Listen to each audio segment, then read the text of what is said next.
Good morning po mga kapuso, ito po ang latest update mula sa bagyong Quinta.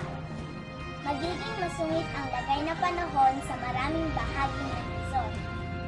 Sa bagong buletin ng Pag-asa, ngayong umaga, patuloy ang pagkilos palalapit sa Bicol Region ang bagyong Quinta, na nagbabantang manalasa sa Southern Luzon.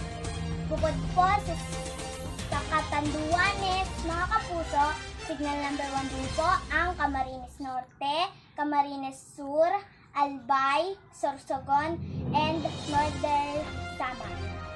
Ang mga nabanggit na lugar ay makakaranas ng malakas na hangin at mga pag-ulan.